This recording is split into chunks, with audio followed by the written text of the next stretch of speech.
People across the country have been lobbying for a guaranteed basic income for several years, as we've talked about before on Information Morning. This weekend, advocates will hold a conference at Dalhousie University to look at how a basic income would work. One of the speakers, Floyd Marinescu, will offer an unusual perspective. He's the CEO of C4 Media Inc., a global firm that deals with software development, and he will be arguing for basic income from a business perspective. Good morning, Mr. Marinescu. Good morning. How are you this morning? Very good. Happy to be here. Why is this a good idea for business?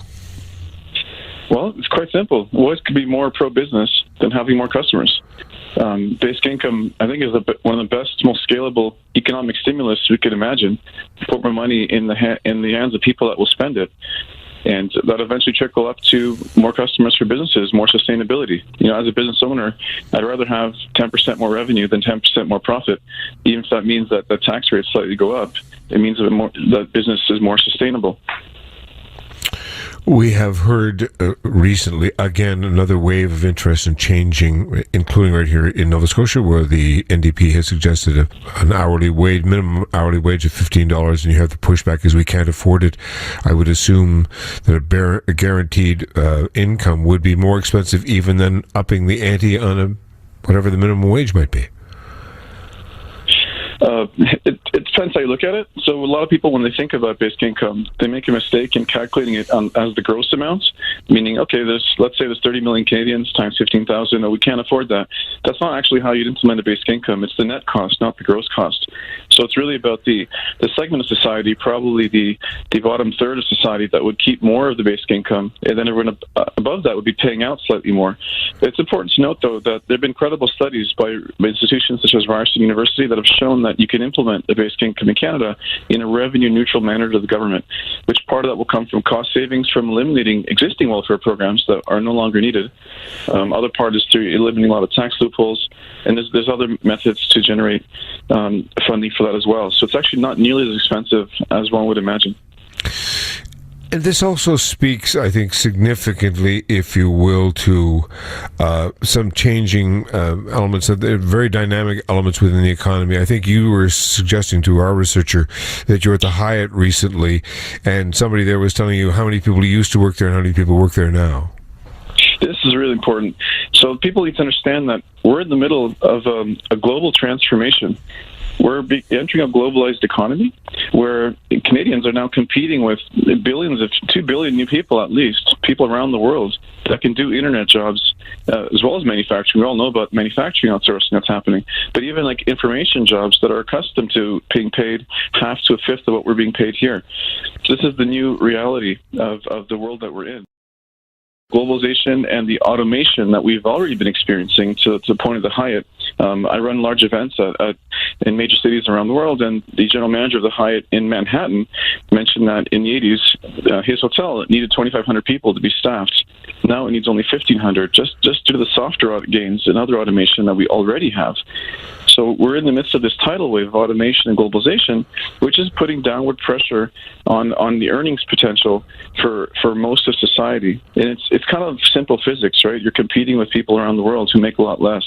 So eventually that's going to catch up. So from a business perspective, that eventually means like less buying power for people who buy stuff from at all levels of business in society in any Western country.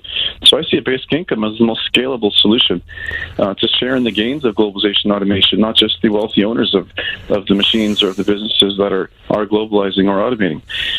So that's kind of the current state now. But the reason why a lot of people have been talking about basic income in the last 5 years is because Silicon Valley is warning that within 20, 30 years, we could have half of all jobs be lost to new forms of artificial intelligence and automation. Not just Silicon Valley, actually. A lot of credible research institutions have made that prediction, including for Canada. So what's going to happen if half of all jobs are gone? Probably with self-driving trucks being among the first. So at that point, we need to really rethink the social contract, rethink how society is structured. And I think basic income will have to be a part of that. When you, as the president of C4 Media Inc., go to the Chamber of Commerce and you bring this idea up, do they think that you're Mao Zedong? I've never been to a chamber of commerce, but I do go to a lot of entrepreneurship events where a lot of other CEOs of even much larger businesses than mine are, and pretty much everyone I talk to is pretty receptive to it. They're pretty open to it, and in fact, supportive. And, why wouldn't they be? I mean, wouldn't it be great to have a more compassionate capitalism where, you can have innovation, entrepreneurship, but you know that everyone else is okay too? There's no poverty, the working poor and don't need to be destitute. But even from an entrepreneurship perspective, imagine how many people are not in the right job that fits their gifts and talents now, simply out of fear, because they're stuck there because it's paying the bills and they're afraid to make a change. Imagine if you had a basic income. People could take more long-term perspective, take more time away from work to figure out what they want to do next. That's also kind of a social justice issue. People in their 20s from working poor families don't have the ability to, they have to kind of get to the workforce right away. Maybe they're not taking the right jobs as opposed to children of rich people that can take as much time as they want. So I think basic income is amazing for entrepreneurship potential. People will be less afraid to fail and more upwards mobility in society, which is a very Canadian value, I think.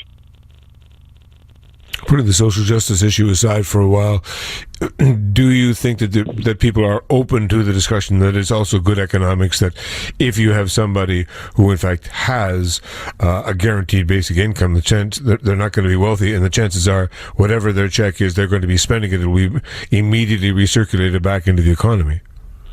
Well, yeah, 100%. I mean, a lot of research has been done in the context of minimum wage and other kinds of social programs like that show that there is a multiplier effect to more money in the hands, especially of the bottom 50% of society by earnings potential. People spend it, right? I mean, rich people can only spend so much, but if you put money in the hands of people that need it, they're going to spend it. So that's why I think basic income is such an amazing economic stimulus.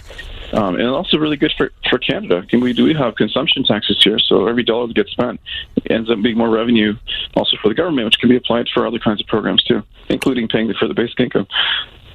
Floyd, thank you very much for taking our call this morning. Excellent, thank you. Good to talk to you. Bye-bye. Bye.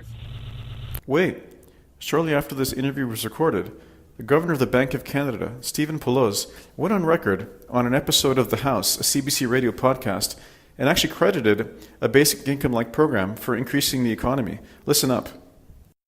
For example, Canadian Child Benefit is adding about 0.5 percentage points to the economic growth this year. Well, that's pretty significant in that process of closing the output gap that we talked before. There you have it. This is a central bank governor saying that Canada actually increased its economy by 0.5% GDP growth, which actually put Canada in the lead of the G7.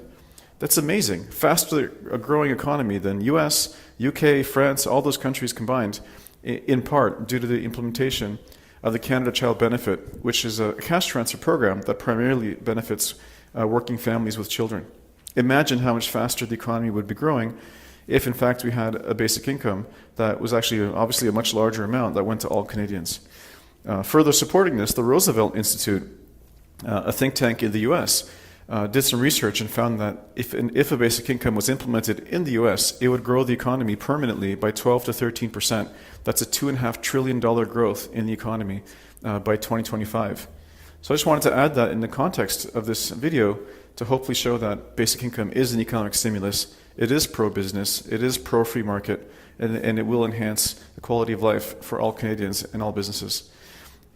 If you're moved by this and you want to help out, here are some sources that you can contribute your time or money to donate to.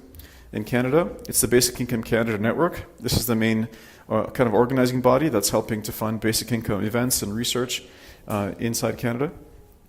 In the US, the Economic Security Project.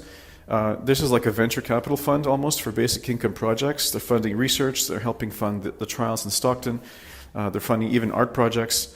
Also the Bootstraps film. This is a documentary where two amazing souls are actually organizing their own basic income trial. So every dollar you give them will be given to an American in need for the purposes of getting an income over 2 years, which will then be filmed to make this documentary.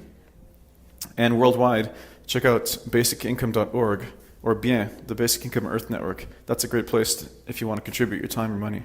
Thank you very much.